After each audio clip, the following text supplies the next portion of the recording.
Hello students, welcome to my channel cam learners. So student, हमारा आज का topic है कॉन्सेप्ट ऑफ इलेक्ट्रोनेगेटिविटी।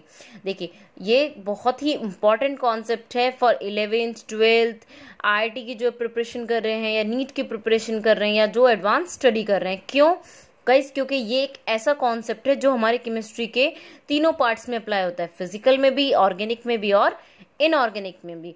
चलिए स्टार्ट करते हैं गाइस। ये देखिए, सबसे पहले डिस्कवर किया था जॉन जैकब बर्जीलियस ने। ठीक है, होता क्या है, ये टेंडेंसी है किसी भी एटम की कि क्या करे, जो बॉन्डेड पेयर ऑफ इलेक्ट्रॉन्स हो उनको अपनी ओर अट्रैक्ट करे। ठीक है, अपनी ओर अट्रैक्ट करे किन्हें? जो कोवलेंटली बॉन्डेड मॉलिक्यूल होंगे। यहाँ वर्ड यूज किया गया कोवलेंटली बॉन्डेड। कोवलेंटली बॉन्डेड का मतलब वो मॉलिक्यूल जिनमें जो किससे जुड़े हों, कोवलेंट बॉन्ड से। कोवलेंट बॉन्ड कैसे बनता है? जो शेयरिंग, इलेक्ट्रॉन की शेयरिंग करने से बनता है। ठीक है, मैं आपको एक एग्जांपल देके बताती हूँ। मान लीजिए हमारे पास दो एटम्स हैं, ए एंड बी। इसमें जो बी है वो क्या है? वो ज्यादा इलेक्ट्रोनेगेटिव है किससे? ए से। तो जब हमने रिएक्शन कराई, क्योंकि बी ज्यादा इलेक्ट्रोनेगेटिव था, तो वो क्या करेगा, जो बॉन्डेड पेयर्स होंगे उनको अपनी तरफ अट्रैक्ट कर लेगा। तो अपनी तरफ अट्रैक्ट करके ये क्या फॉर्म हो जाएगा? अपने आप को एनायन फॉर्म कर लेगा, और जो इलेक्ट्रॉन को दे रहा है वो क्या होगा? कैटायन की फॉर्म में फॉर्म हो जाएगा। ठीक है, यहाँ पे क्या हो रहा है? यहाँ पे इलेक्ट्रॉन की सिर्फ शिफ्टिंग हो रही है। यहाँ पे इलेक्ट्रॉन पूरी तरीके से दूसरे पे, मतलब एक एटम से दूसरे एटम पे जो ट्रांसफर हो रहा है इलेक्ट्रॉन का, सिर्फ शिफ्टिंग हो रही है। वो यहाँ पे कोई भी किसी भी प्रकार का एब्जॉर्प्शन नहीं हो रहा है। ठीक है, तो मैंने आपको बताया कि यानी जो जितना इलेक्ट्रोनेगेटिव होगा उतनी ही इलेक्ट्रोस्टैटिक अट्रैक्शन के साथ वो क्या करेगा? जो nucleus bond pair of electron को अट्रैक्ट करेगा, यानी उस एटम के न्यूक्लियस में जो बॉन्ड पेयर ऑफ इलेक्ट्रॉन होंगे उनको अट्रैक्ट करेगा। ठीक है, तो जो अट्रैक्ट कर रहा है वो क्या बना रहा है? एनायन बना रहा है, और जो दे रहा है वो क्या बना रहा है? कैटायन बना रहा है। ठीक है, तो बहुत ही सिंपल सा था ये। अब मान लीजिए मैं आपको अगर इसके फैक्टर्स बताऊं, तो जो हमारा इलेक्ट्रोनेगेटिविटी है वो मेनली दो फैक्टर पे डिपेंड करता है। एक तो क्या? Atomic size. एक तो एटॉमिक साइज पे। ठीक है, एटॉमिक साइज पे कैसे? यानी जितना ज्यादा साइज होगा उतनी ही कम इलेक्ट्रोनेगेटिविटी होगी। ठीक है, जितना ज्यादा साइज हो रहा है उतनी ही कम क्या हो रही है? इलेक्ट्रोनेगेटिविटी हो रही है। ये क्यों हो रहा है? क्यों? क्योंकि जो क्या हो रहा है, जो इलेक्ट्रॉन्स हैं वो क्या हो रहे हैं? धीरे धीरे न्यूक्लियस से दूर जाते जा रहे हैं, और जितने दूर दूर वो जा रहे हैं उतना ही ज्यादा फोर्स ऑफ अट्रैक्शन कम होता जा रहा है उनका। ठीक है, तो जैसे जैसे साइज बढ़ रहा है वैसे वैसे इलेक्ट्रोनेगेटिविटी कम हो रही है। और दूसरा होता है हमारा nuclear charge. Nuclear charge, nuclear charge क्या होता है? जितना ज्यादा न्यूक्लियर चार्ज होगा उतनी ही ज्यादा क्या होगी? इलेक्ट्रॉन नेगेटिविटी होगी। यानी यहाँ पे ये क्या हो रहे हैं? दोनों एक दूसरे के डायरेक्टली प्रोपोर्शनल हो रहा है। क्यों हो रहा है? मतलब उतना ही, जितना ज्यादा न्यूक्लियर चार्ज बढ़ा उतना ही क्या हुआ? उतना ही क्या हुआ? इलेक्ट्रॉन का अट्रैक्शन ग्रेटर फोर्स से होगा, उतना ही ज्यादा फोर्स से इलेक्ट्रॉन अट्रैक्ट होंगे, और जितना इलेक्ट्रॉन अट्रैक्ट होंगे उतने ही इजीली क्या हो? उतनी ही ज्यादा इलेक्ट्रोनेगेटिविटी होगी, उसमें नेगेटिव चार्ज होगा। क्यों? क्योंकि वो इलेक्ट्रॉन को अपनी ओर अट्रैक्ट कर लेगा, इसलिए। ठीक है, तो ये हमारा क्या था? ये एक छोटा सा कॉन्सेप्ट था। अब मैं आपको बताऊं तो एक नॉर्मल सी है, हम पढ़ते हैं ऐसे फोन, FON। इसमें क्या होता है? फ्लोरीन क्या है? फ्लोरीन मोस्ट इलेक्ट्रोनेगेटिव एटम है, most electronegative atom in a periodic table. ठीक है, फ्लोरीन क्या है? सबसे ज्यादा इलेक्ट्रोनेगेटिव एलिमेंट है। उसके बाद oxygen, then nitrogen, and then somewhat equal to chlorine. इनमें ज्यादा डिफरेंस नहीं होता, नाइट्रोजन के कुछ लगभग इक्विवेलेंट ही होता है क्लोरीन। ठीक है, इसके बाद carbon, then hydrogen, and then उसके बाद होते हैं ईएम एटम। ईएम क्या है? ईएम एक सफिक्स यूज किया जाता है किसके लिए? मेटल्स के लिए। जनरली मेटल्स कैसे होते हैं? फिर इलेक्ट्रोपॉजिटिव कैरेक्टर ही शो करते हैं। तो ये हमारी क्या थी? इलेक्ट्रोपॉजिटिव सीरीज थी। ठीक है, अब मैंने आपको बोला कि फ्लोरीन क्या होता है? सबसे ज्यादा इलेक्ट्रोनेगेटिव होता है with a value of 3.98, and जो लीस्ट इलेक्ट्रोनेगेटिव क्या होता है हमारा? सीजियम। ठीक है, 0.79 वैल्यू के साथ ये क्या होता है? ये लीस्ट इलेक्ट्रोनेगेटिव एलिमेंट होता है। ठीक है, तो ये क्या था? हमारा छोटा सा कॉन्सेप्ट था इलेक्ट्रोनेगेटिविटी का। चलिए अब पढ़ते हैं इलेक्ट्रोनेगेटिविटी स्केल्स। मेनली जो इलेक्ट्रोनेगेटिविटी स्केल्स होते हैं, वैसे तो 5-6 होते हैं, लेकिन हम यहाँ पे जो पढ़ेंगे वो 3 पढ़ेंगे। ठीक है, कौन कौन से? तो जो हमारा इलेक्ट्रोनेगेटिविटी स्केल्स होते हैं मेनली 3 होते हैं। पहला क्या होता है हमारा? पॉलिंग, दूसरा होता है हमारा मुलेकिन, और तीसरा होता है हमारा ऑलरेड रोशो स्केल। ठीक है, पॉलिंग, मोलिकन एंड ऑलरेड रोशो स्केल। चलिए इनको डिटेल में पढ़ते हैं। पॉलिंग स्केल बहुत ध्यान से प्लीज इसको पढ़िएगा आप, ठीक है, बहुत ही सिंपल है। पॉलिंग स्केल क्या है? पॉलिंग एक सिंपल क्या था, सबसे पहले इलेक्ट्रोनेगेटिविटी को मेजर करने के लिए क्या एक कॉन्सेप्ट दिया गया था, ठीक है, पॉलिंग के द्वारा। ये सबसे ज्यादा वाइडली एक्सेप्टेड और वर्ल्ड वाइड यूज होने वाला कॉन्सेप्ट है। इस कॉन्सेप्ट को मेनली क्या मतलब इसमें कुछ थर्मो केमिकल डाटा के थ्रू इसमें इलेक्ट्रोनेगेटिविटी को एक्सप्लेन किया गया था। किसके थ्रू? थर्मोकेमिकल डेटा के थ्रू एक्सप्लेन किया गया था एक्सटेंट ऑफ इलेक्ट्रोनेगेटिविटी। कैसे? मान लीजिए हमारे पास दो एटम्स हैं ए और बी, ठीक है, जिनकी बॉन्ड एनर्जी क्या है?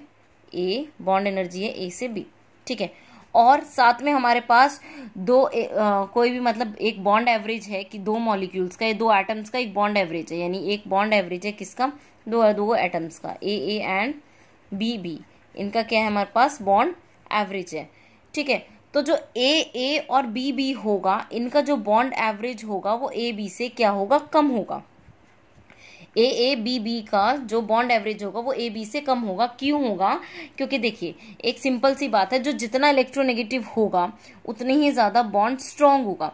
तो यहाँ पे क्या है? यहाँ पे सेम एटम्स के बीच में हो रहा है और यहाँ डिफरेंट एटम्स के बीच में होता है, तो जो जितना इलेक्ट्रोनेगेटिव होगा, ठीक है, उतना ही क्या होगा? वो उसका बॉन्ड स्ट्रांग होगा। उसके बाद पॉलिंग ने एक सिंपल एक फॉर्मूला दिया था, chi A minus chi B is equals to 0.208 delta. ये पॉलिंग ने एक फॉर्मूला दिया था to calculate the electronegativity of different elements, ठीक है। ये एक क्या था? ये एक एम्पेरिकल कॉन्सेप्ट था, ठीक है, ये क्या था? एक एम्पेरिकल कॉन्सेप्ट था जिसका कोई मैथमेटिकल यूज नहीं है। तो अब इसमें क्या था? पॉलिंग ने ये सिंपल एक फॉर्मूला डिराइव किया था जिसमें जो डेल्टा है, हम डेल्टा कैसे निकालेंगे? डेल्टा का फॉर्मूला होता है actual bond energy minus 100% covalent bond energy, ठीक है, actual bond energy minus 100% covalent bond energy, ठीक है। अब यानी यहाँ पे एक्चुअल बॉन्ड एनर्जी तो हमारी ये हो गई जो हमने दो एटम्स लिए थे ए और बी, ठीक है, और कोवलेंट बॉन्ड एनर्जी ये होगी जो हमने एवरेज लिया था, ठीक है। अब हम कोवलेंट बॉन्ड एनर्जी कैसे निकालेंगे? कोवलेंट बॉन्ड एनर्जी हम निकालेंगे ज्योमेट्रिकल मीन से। ये एक मैथमेटिकल कॉन्सेप्ट होता है ज्योमेट्रिकल मीन। अगर हमें किसी भी एटम का ज्योमेट्रिकल मीन निकालना होता है, किसी भी कंपाउंड का, मान लीजिए ए और बी, हमारे पास दो एटम हैं, इनका निकालना है, तो एक सिंपल सा फॉर्मूला होता है √a/b, ठीक है। ऐसे ही हमें 100% क्या निकालना है? हमें 100% कोवलेंट बॉन्ड एनर्जी निकालनी है, ठीक है। तो हमारा फॉर्मूला यहाँ पे क्या हो जाएगा? किसकी? दो एटम्स की, यानी ए और बी की। तो हमारा फॉर्मूला हो जाएगा √E/A/E/B/B,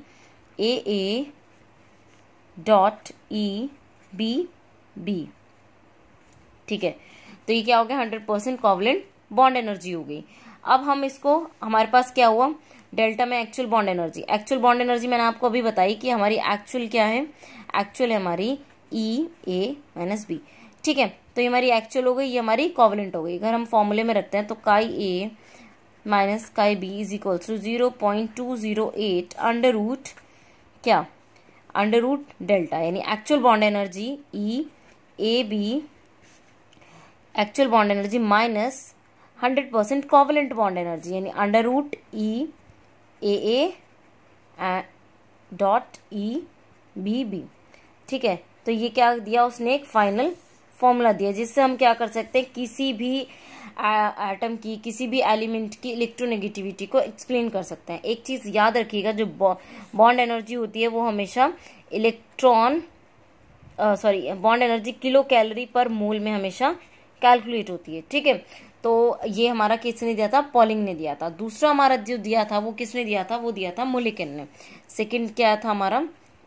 जो कॉन्सेप्ट दिया था वो मोलिकन ने दिया था, जिसको मोलिकन स्केल बोलते हैं।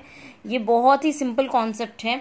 इसमें मोलिकन ने ये बिल्कुल डिफरेंट है। सबसे पहली बात तो पॉली से बिल्कुल ही डिफरेंट है, ठीक है। इसमें क्या था? इसमें मोलिकन ने सिर्फ दो कॉन्सेप्ट लिए। एक तो लिया आयनाइजेशन एनर्जी,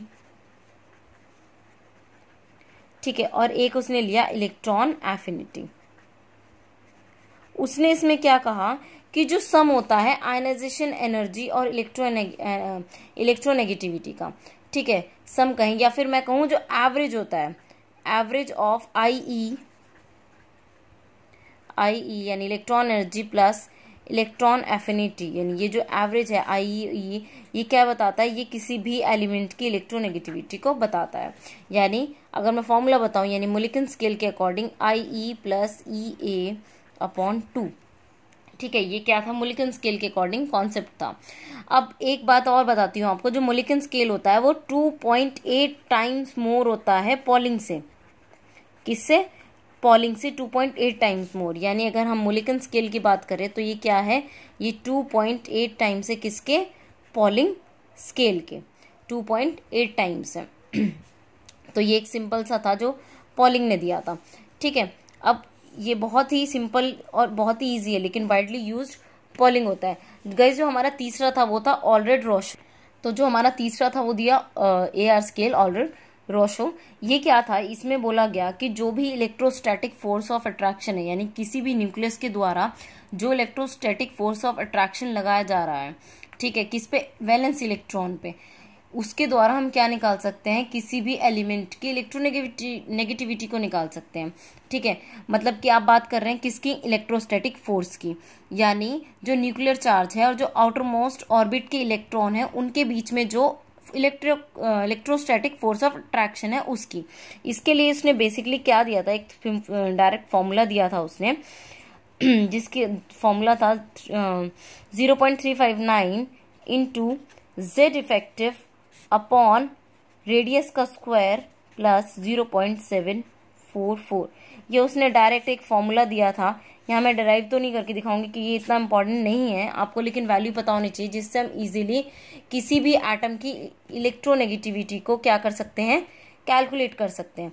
यानी जो भी इलेक्ट्रोस्टैटिक फोर्स लग रहा है किसी भी न्यूक्लियस, मतलब कोई भी एटम है जो उसका न्यूक्लियस है वैलेंस इलेक्ट्रॉन पे जो इलेक्ट्रोस्टैटिक फोर्स लगा रहा है उसके बीच की यहाँ पे बात हो रही है, ठीक है। तो ये 3 स्केल थे, पॉलिंग, दूसरा था हमारा मोलिकन और तीसरा था AR स्केल, जो कि क्या देते हैं, इलेक्ट्रोनेगेटिविटी की वैल्यू को देते हैं।